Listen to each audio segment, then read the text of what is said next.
Sir reads a lot. Yes? Hey, how are you doing today? Well, I'm doing great. Well, I've got a great guest for you today. Who? We have got senior Aiden Bowman from the high school.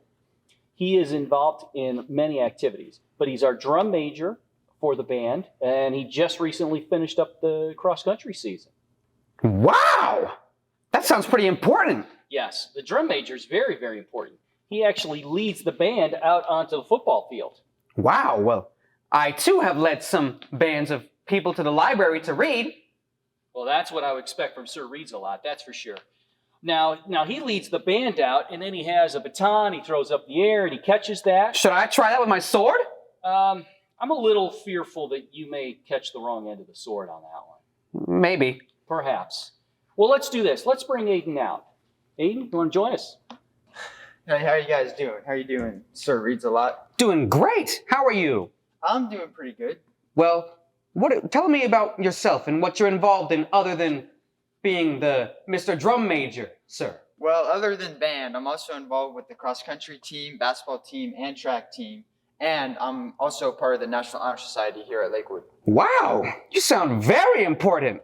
I wouldn't say I'm important. I just like to be involved and help out. So That's what we like. Yeah, we do like that. We like kids to be involved here at school. So, Aiden, tell us about the book you're going to read. The title of the book is called Horton Hatches the Egg, and it's about this bird who lays an egg, but she doesn't really want to sit on it. So she asks Horton to do that for her while she goes on vacation. But then she comes back after a long season, and the egg hatches, and it's more like an elephant than a bird because she was lazy and didn't want to do any work. Wow, that sounds wonderful. I think this is going to be a good one. Don't you think, Sir Reads a Lot? I do. Well, let's get right to the reading and enjoy Aiden Bowman's reading. All right, so Horton Hatches the Egg by Dr. Seuss. Sighed Maisie, a lazy bird hatching an egg. I'm tired and I'm bored, and I've kinks in my leg from just sitting here day after day. It's work, how I hate it. I'd much rather play. I'd take a vacation, fly off for a rest. I could find someone to stay on my nest. If I could find someone, I'd fly away free. Then Horton, the elephant, passed by her tree. Hello, called the lazy bird, smiling her best. You've nothing to do, and I do need a rest. Would you like to sit on my egg in my nest? The elephant laughed. Why, of all silly things, I haven't feathers and I haven't wings. Me on your egg? Why, that doesn't make sense. Your egg is so small, ma'am, and I'm so immense. Tut, tut, answered Maisie. I know you're not small, but I'm sure you can do it, no trouble at all. Just sit on it softly, you're gentle and kind. Come be a good fellow, I know you won't mind. I can't, said the elephant. Please, begged the bird. I won't be gone long, sir. I give you my word. I'll hurry right back. Why, I'll never be missed. Very well, said the elephant. Since you insist, you want to go on vacation, go fly off and take it. I'll sit on your egg. I'll try not to break it. I'll stay and be faithful. I mean what I say. Toodaloo, sang out Maisie and fluttered away. The first thing to do, murmured Horton. Let's see. The first thing to do is prop up this tree and make it much stronger. That has to be done. Before I get on it, I must weigh a ton. Then, carefully, tenderly, gently he crept up the trunk to the nest where the little egg slept. Then Horton, the elephant, smiled. Now that's that. And he sat, and he sat, and he sat, and he sat. And he sat all that day, and he kept the egg warm, and he sat all that night through a terrible storm. It poured and it lightened, it thundered, it rumbled. This isn't much fun, the poor elephant grumbled. I wish she'd come back, 'cause I'm cold and I'm wet. I hope that Maisie bird doesn't forget. But Maisie by this time was far beyond reach, enjoying the sunshine way off in Palm Beach, and having such fun, such a wonderful rest, decided she'd never go back to her nest.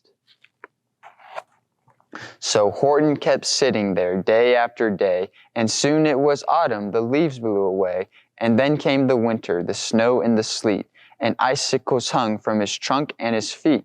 But Horton kept sitting, and said with a sneeze, "I'll stay on this egg and I won't let it freeze. I meant what I said and I said what I meant. An elephant's faithful 100%.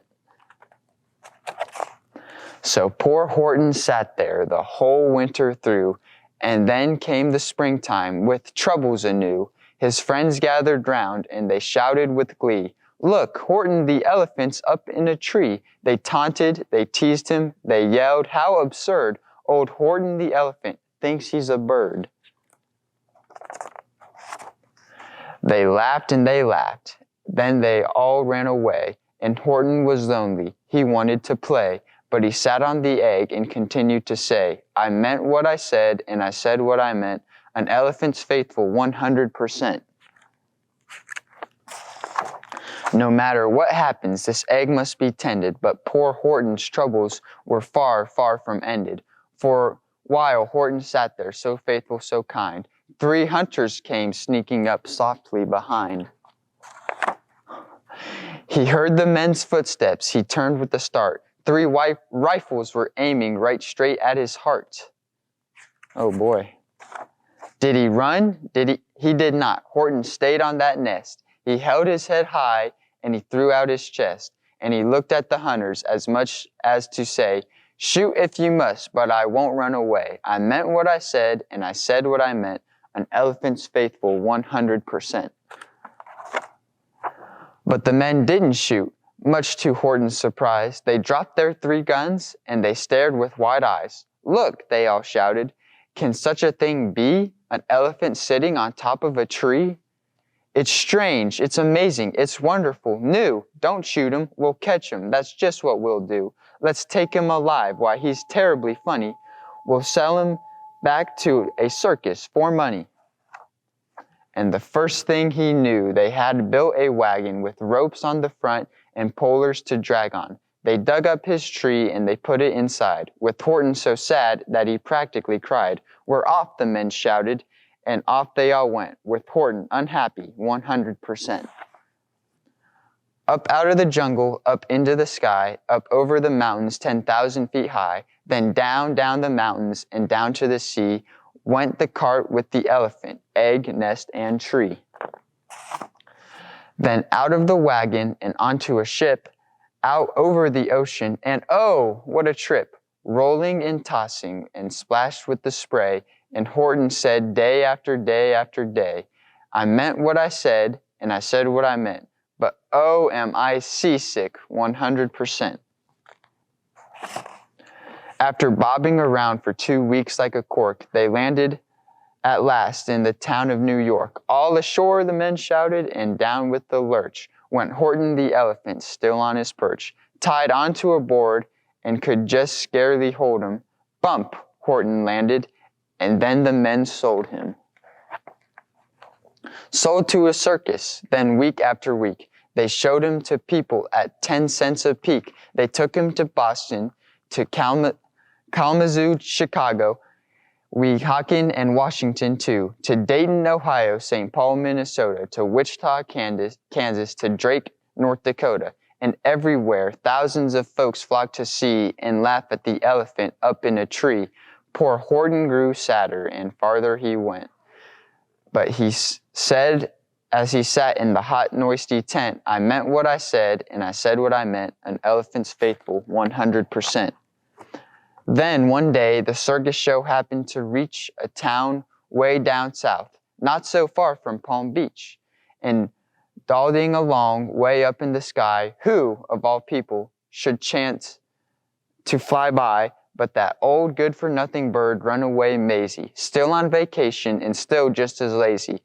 And spying the flags in the tents just below, she sang out, 'What fun! I'll go to the show.'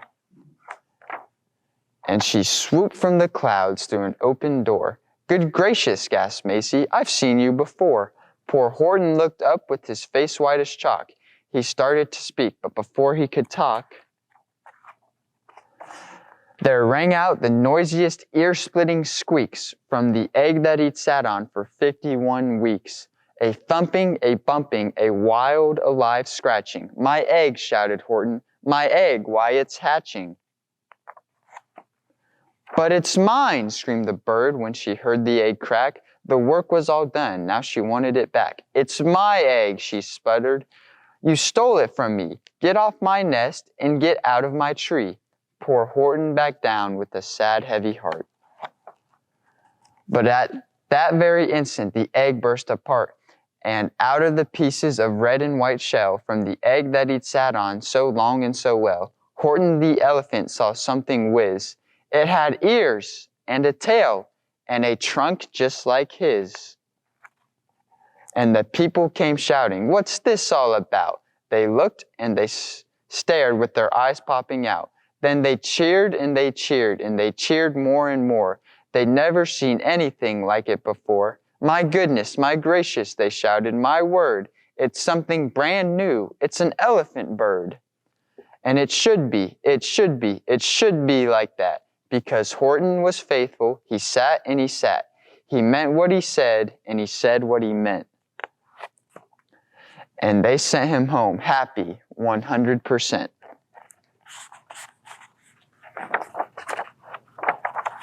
Oh, shoot. And that's it. Well, that sure was a great book. Tune in to next week's episode of Sir Reads a Lot.